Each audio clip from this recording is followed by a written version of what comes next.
Baby Priscilia Gustiansyah akhirnya buka suara usai ramai kabar penangkapan suaminya, Onadio Leonardo alias Onat terkait kasus narkoba. Sebelumnya, istri mantan vokalis band Killing Me Inside itu dikabarkan juga ikut diamankan oleh pihak kepolisian saat penangkapan Onat. Onat ditangkap polisi di daerah Ciputat Timur, Tangerang Selatan. Setelah dilakukan pemeriksaan, Baby Priscilia dipastikan tidak terlibat penyalahgunaan narkoba. Baby pun telah dipulangkan setelah hasil tes urin yang menyatakan negatif narkoba. Hal itu diungkap oleh Kepala Seksi Humas Polres Metro Jakarta Barat, AKP Wisnu Wirawan. Kalau istrinya, pemeriksaan dan hasil cek urinnya sudah selesai dilaksanakan pada hari Kamis dan hasilnya negatif, ujar Wisnu saat dikonfirmasi, Sabtu, 1 November 2025. Sementara Baby melalui story Instagram Baby Leonardo, ia mengunggah potret kebersamaannya dengan sang suami, Onat, dan kedua anaknya.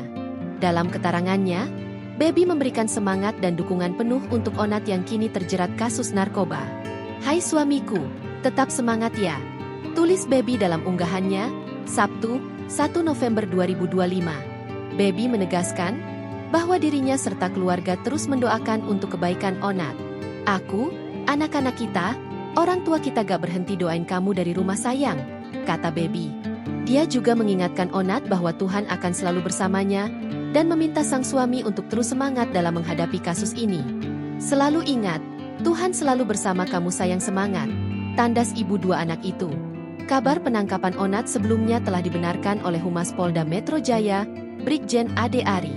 Ade Ari menjelaskan, Onat diamankan di kawasan Trivesta West Rempoa, Kelurahan Cempaka Putih, Ciputat Timur, Tangerang Selatan. Dari hasil pengembangan, 3 orang turut diamankan di 2 lokasi berbeda. TKP pertama berada di daerah Sunter, Tanjung Priok. Kemudian TKP kedua di Ciputat Timur, tepatnya di Trivesta Rempoa. Jelasnya. Download Tribun X sekarang. Menghadirkan lokal menjadi Indonesia.